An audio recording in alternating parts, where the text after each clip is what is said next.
A continuación, Hablando nos entendemos.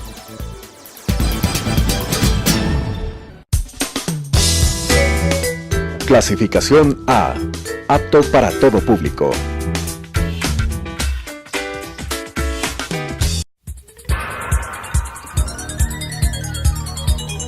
Las opiniones vertidas en este espacio por la producción y dirección del programa son de exclusiva responsabilidad de sus autores y de quienes intervienen en ellos.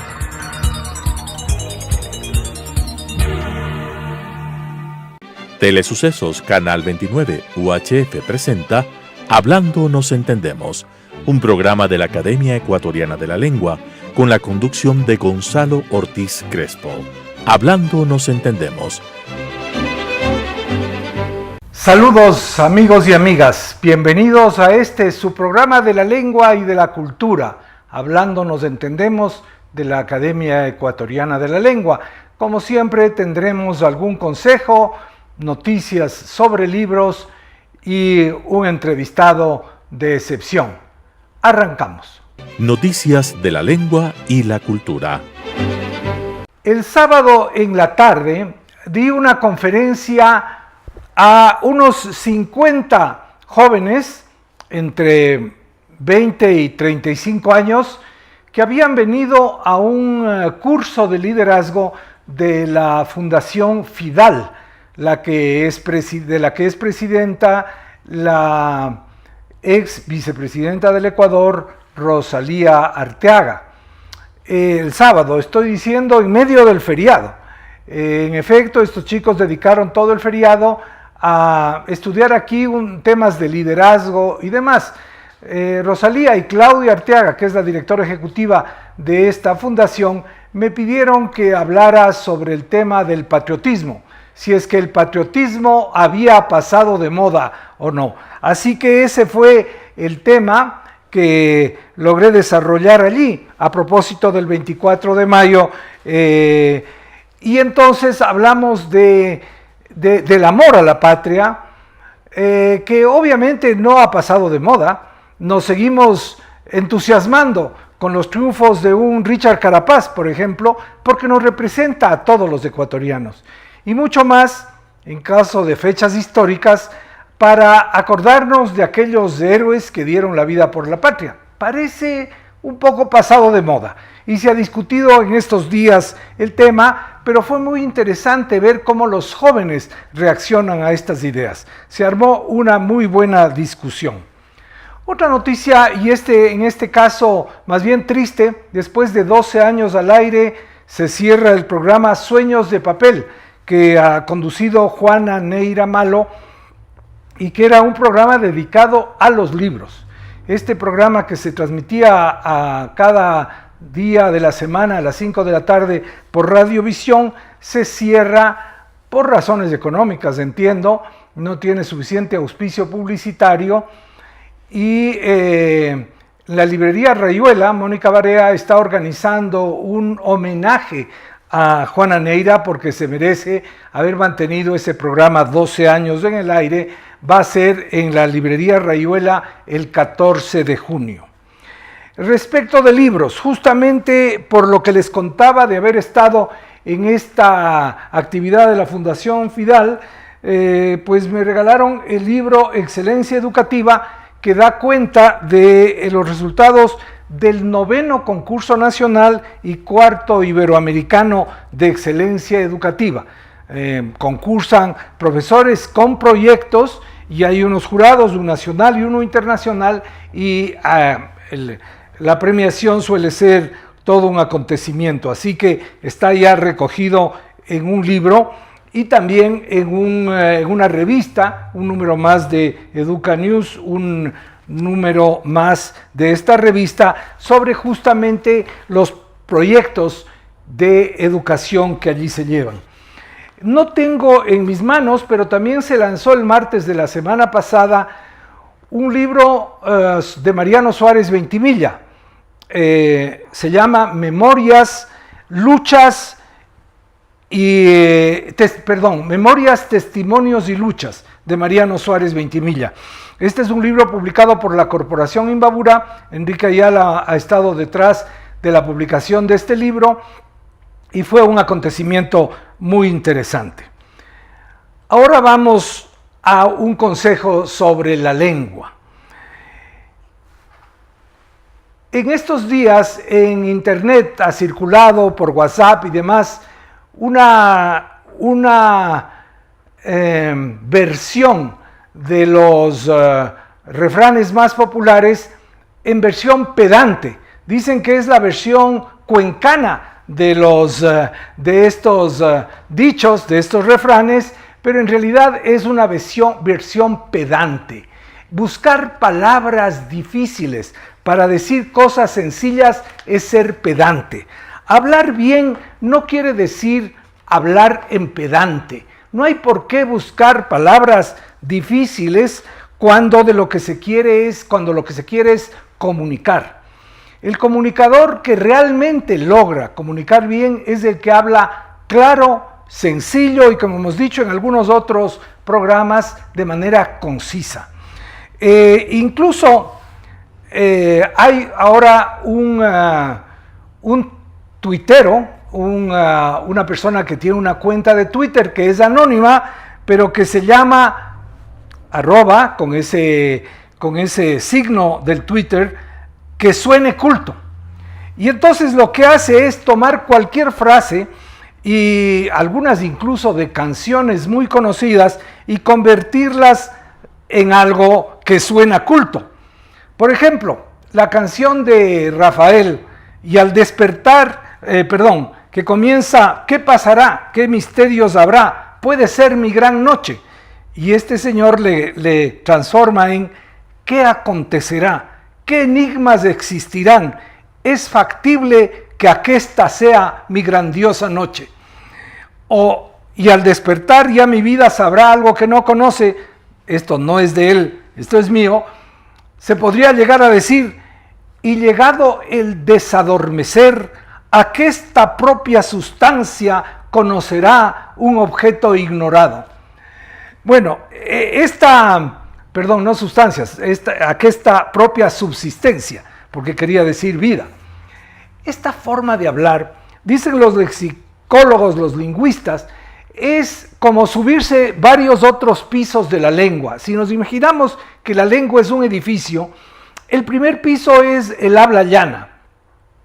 Y hay palabras que son un poco más rebuscadas, pero que sirven para expresarse con más claridad cuando uno escribe, por ejemplo. Y entonces son diferentes pisos, e incluso en los últimos pisos hay espacios muy acotados, muy cerrados para las lenguas especializadas. Por ejemplo, de la medicina. Una persona puede decir que tiene un tremendo catarro que está lleno de mocos. Suena duro, suena hasta grosero hablar de eso, pero ese es el habla llana y común. Pero otra persona puede decir que está con un trancazo, como decimos en el Ecuador, muy fuerte. Otro ya un poco más rebuscado diría que está constipado, que tengo un gran constipado. ¿Y cómo diría un médico? Que tiene una infección en las vías nasales altas, creo que suelen decir, e incluso pueden ser mucho más precisos, porque el lenguaje de la medicina es muy preciso para describir las enfermedades. Entonces, el pedante es aquel que utiliza palabras de los pisos más altos para hablar en una conversación llana. Así que cuidémonos y busquemos las palabras que son las que se requiere en cada tipo de conversación, o si uno está empleando un lenguaje escrito, las palabras más precisas, ya no palabras vulgares, sino palabras más cultivadas sin caer en la pedantería. Hablar bien no es hablar con palabras rebuscadas. Muy bien, con esto vamos a nuestro tercer segmento con nuestro invitado del día de hoy, que es el doctor Álvaro Alemán. Ya vuelvo. La vida de la academia. Bueno, como les había anunciado, está con nosotros el doctor Álvaro Alemán. Él es miembro correspondiente de la Academia de la Lengua y profesor de la Universidad San Francisco de Quito. además de ser un conocedor de la lengua y de la literatura sobre todo, pues él ha hecho una serie de trabajos académicos que llevaron a que fuera incorporado precisamente a la Academia de la Lengua. Álvaro, tu especialización es sobre todo la literatura. Dentro de este inmenso campo de la literatura, tú has penetrado sobre todo en algunos periodos. ¿Cuáles son estos? Sí. Gracias por la invitación, Gonzalo. Muy contento de estar acá y de participar en un segmento como este, en donde las personas tienen oportunidad de hablar y de sentirse a gusto en el ámbito en que nacen, digamos, públicamente como sujetos, ¿no? Que es la lengua. Me encuentro muy informativos tus programas. Muchas gracias por la invitación. Con relación a mí, de intereses académicos, ellos radican fundamentalmente en la literatura ecuatoriana. Yo estoy interesado en la literatura ecuatoriana del siglo XIX y del siglo XX, y en particular en la obra poética y narrativa de dos figuras de nuestras letras que tienen una estatura enorme. Estos son el poeta quiteño Jorge Carrera Andrade y el narrador y poeta cuencano César Dávila Andrade. No eran parientes entre sí, se conocían, eran dos figuras aproximadamente contemporáneas, pero sus contribuciones en distintos ámbitos a nuestra lengua, al conocimiento de nuestro país, a nuestra historia, han sido fundamentales, y mi interés es ese, difundir su obra, diseminarla, llamar la atención sobre la riqueza de nuestra lengua, sobre los aportes que se ha hecho a nuestra cultura desde su escritura y el conocimiento más amplio de la historia del país. Tanto Jorge Carrera como César Dávila, de gana decimos del Andrade, que nos confunde, ¿no es cierto? Fueron básicamente poetas, o tienen también narraciones.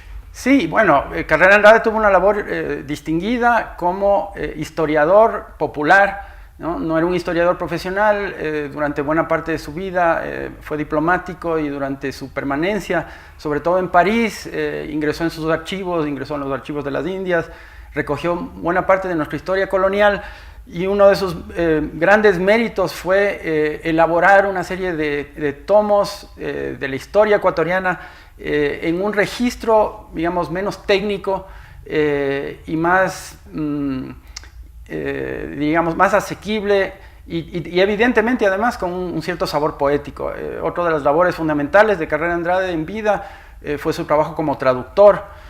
Tradujo cerca de 60 diferentes voces poéticas, la mayor parte de ellas de la francofonía, y tiene una obra considerable en ese sentido. César Dávila es fundamentalmente conocido como poeta y sobre todo como autor del Boletín y Elegía de las Mitas, pero claro, famosa obra que incluso fue llevada al teatro, me parece que por Fabio Pacchioni, y una adaptación que no sé si fue hecha por el propio Pacchioni o por quién. Y recuerdo yo que ya era muy popular en los 60s, cuando se puso eso, o en los 70s, cuando se ponía y se repetía esa obra de teatro, ¿no? Y así llegó a ser muy popular. Se hicieron adaptaciones sinfónicas, una ópera, digamos, una obra muy importante en la historia de nuestras letras, pero a mi manera de ver, Dávila Andrade es uno de nuestros principales narradores. A mí me parece que su obra cuentística es insuperable, es importantísima, y de hecho, en homenaje a las contribuciones de Dávila Andrade como narrador, hemos formado una pequeña editorial que lleva su nombre, ¿no? El Fakir Editores, y que tiene como objetivo, entre otras cosas, actualizar o volver a poner en circulación obras de la tradición letrada ecuatoriana que han estado en desuso o que no han circulado en las últimas décadas. ¿Lo de Fakir era un sobrenombre que le pusieron o él se puso a sí mismo? No, le pusieron un poco en chanza, ¿no? Tratando de tomarle el pelo por el gran interés que tenía él por las ciencias herméticas, la teosofía, y eventualmente después pegó. Él lo asumió como propio e inclusive firmaba dedicatorias de libros con ese nombre. Muy bien. Estos autores nuestros tan grandes del siglo XX, ¿Cómo son recibidos por tus alumnos, por las nuevas generaciones? Pues con un preocupante desconocimiento que es extensivo no solamente a las letras ecuatorianas, sino a la lectura en general. Hay algo que podríamos llamar una resistencia a la lectura que forma parte del clima mediático, yo diría, que en los últimos 30 años ha reconfigurado las comunicaciones humanas. Entonces yo no le atribuyo esto necesariamente a algún tipo de desidia o de antipatía, sino al hecho de que vivimos una época marcada por una transición fundamental, ¿no? La letra impresa como el medio en donde la cultura durante los últimos 400 años ha encontrado su lugar de expresión a el ámbito digital, que es el sitio en donde progresivamente más personas en el mundo encuentran el lugar en donde hacen sus vidas. Y que además implica, aunque hay libros en formato digital, implica una comunicación más breve, más reducida. Twitter tenía 140 caracteres, ahora ha subido a 280. Apenas es un pequeño parrafito lo que se puede poner en un tweet. Y tampoco en Facebook o en otros, en Instagram y demás, más son las fotos y más son pequeños comentarios. Triunfa el que tiene más gracia o a veces más audacia para decir cosas que impactan, que asustan, que preocupan. No tanto el que crea belleza, sino el que crea un poco conmoción. Claro, y mayor impacto. Yo creo que ese es uno de los desafíos fundamentales del periodo histórico que nos corresponde vivir. El semiólogo y novelista italiano Umberto Eco hablaba de periodos de transición como el que vivimos ahora, alrededor de una frase, ¿no? Él decía, cada vez que se introduce una innovación tecnológica y comunicativa importante, el escenario comunicativo se divide entre lo que él llamaba apocalípticos e integrados, ¿no? Unas personas que rezongan y se quejan y lamentan el fin de un estado de cosas, de un mundo vivo, y los otros que se integran pero rápidamente y más bien celebran el advenimiento de este nuevo escenario en donde las ideas y las normas previas un poco llegan a su final. Y entonces a veces uno encuentra, sobre todo desde la perspectiva de la pedagogía, un gran conflicto ahí, ¿no? Unos que denostan y denuncian a aquellos otros que se resisten a participar en esos protocolos previos comunicativos, y los otros que señalan que ese momento ha pasado. Y me parece que parte de la dificultad que nos encontramos hoy en día es que esos campamentos cada vez más se vuelven trincheras. Los profesores se quejan de los alumnos, los estudiantes de los profesores, y no existe en realidad una enemistad real, sino más bien un escenario mediático nuevo que traza líneas distintas en las que cada uno de nosotros tiene que encontrar un lugar. A mí me parece que esto se ilustra de manera perfecta por medio de las maneras en que utilizamos fundamentalmente el teléfono celular, ¿no? Quienes responden, quienes envían mensajes de texto, básicamente se trazan campamentos de acuerdo a esas prácticas, y son prácticas generacionales. Algunos de nosotros tenemos gran dificultad a escuchar que suena el teléfono y no responder. Yo, por ejemplo, pertenezco a una generación en donde eso, digamos, demuestra falta de etiqueta, ¿no? Falta de ilustración, no sé, inclusive de educación. Y yo no contestas el teléfono. Qué suerte que contestó para que esté aquí Álvaro Alemán. Este problema de la brecha generacional, yo lo noté también como profesor, como decano, y es difícil de romper, pero noto que hay un gran esfuerzo para fomentar la lectura. Acaba de pasar la nueva edición de Girándula, de la feria de la Maratón del Cuento, y noto que en algunos colegios se hace mucho énfasis, y con algunos sistemas, como por ejemplo hacer que se lleve un diario de lecturas, un registro, una bitácora de lo que se ha leído, incluso de que se sumen horas de lectura y a ver qué grado de la escuela ha leído más en un periodo. Sí. Es una especie de maratones también entre ellos de leer. Y bueno, dará resultado. Estas personas de todas maneras, ya desde muy pequeñitas, estos niños, estas niñas, están también con su teléfono celular, con su iPhone, con su iPad, y están en el mundo digital. ¿Tú crees que la lectura sobrevivirá a estos nuevos escenarios? Por supuesto, yo no creo que se lea menos ahora de lo que se leía antes. Me parece que se lee de manera distinta otros materiales de forma que tal vez no se reconocería utilizando criterios previos como lectura, digamos, productiva, pero ciertamente la lectura no nos ha abandonado de nada. Tal vez lo que está en plena transición son los géneros de lectura, ¿no? La manera en que aparecen nuevos géneros y desaparecen otros, entran en desuso o se modifican de manera sustancial. ¿Y crees que la literatura va a poder adaptarse a estos nuevos escenarios, métodos de leer, medios de lectura?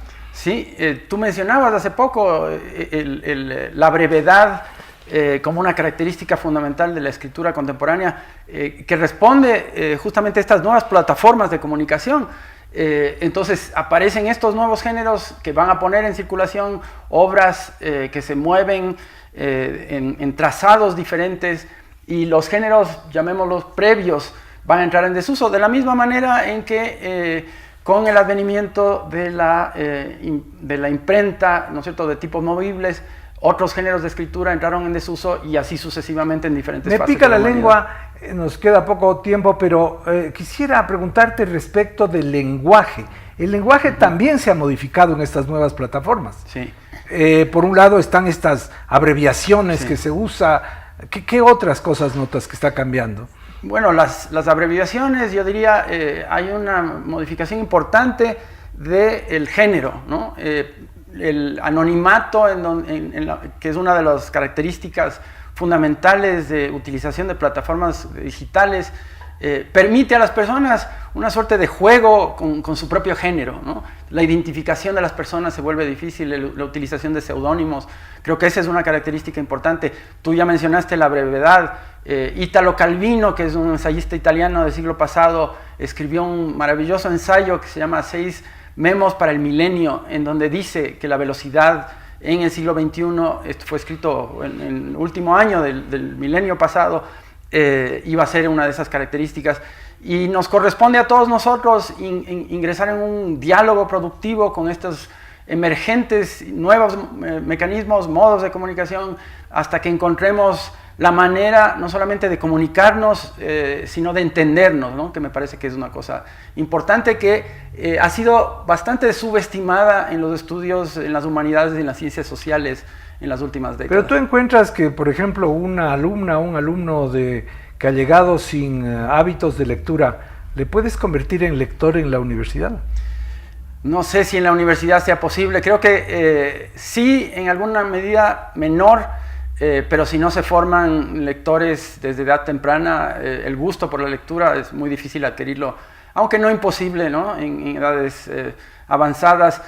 Creo que parte de esta discusión también es qué va a pasar con estos autores, ¿no? Con César Dávila, con Jorge Carrera, en la medida en que sus textos empiezan ahora a migrar hacia el ámbito digital, en donde empiezan a ser leídos, utilizados, indexados, citados de maneras que no habrían sido posibles previamente, la manera en que los estudios académicos en torno de su obra ahora nos permiten estudiarlos y analizar su producción con relación a la producción del resto de la humanidad. Ahí hay un fascinante nuevo escenario para el futuro. Una de las cosas que me sorprende ahora es lo fácil que es llegar a artículos de revistas especializadas sobre nuestros autores o sobre nuestros periodos históricos, que antes era muy difícil, a no ser que, por ejemplo, para un historiador uno estuviera en contacto con la Latin American History Review o una de esas, nunca podía leer un artículo de estos. Ahora en Internet es relativamente fácil, a veces hay unas barreras que hay que pagar por el artículo, pero generalmente se puede acceder. Eso también es bastante notable ahora, ¿no? Sí, sí. Hay un sinnúmero de nuevas dificultades, problemas, pero también oportunidades para que los estudios de las humanidades, de las letras, de la lengua, den un paso adelante y sin adoptar esta postura más bien pesimista o apocalíptica de que hemos llegado al final, empecemos a ver las cosas de otra manera y hagamos todo lo que esté a nuestro alcance, entre otras cosas, para actualizar y digitalizar de manera que tengan todas las personas acceso libre y gratuito y directo a la riqueza bibliográfica ecuatoriana, que es considerable. Yo no veo que exista un esfuerzo o un ejercicio digamos, institucional o interinstitucional marcado en ese sentido, ¿no? Más allá de lo que hacen las bibliotecas privadas, por digitalizar nuestro acervo bibliográfico. Con que solo eso hiciera el Ministerio de Cultura, sí, ya haría bastante, ¿no? Que no sabemos bien lo que hace. Pero bueno, sin ser apocalípticos, hemos llegado al final, lamentablemente. Muchas gracias, Álvaro, por venir. Gracias. Es fascinante escucharte y tendremos oportunidad de seguir hablando. Mientras tanto, yo me despido. Háganme el favor de ser felices. Muchas gracias. Las opiniones vertidas en este espacio por la producción y dirección del programa son de exclusiva responsabilidad de sus autores y de quienes intervienen en ellos.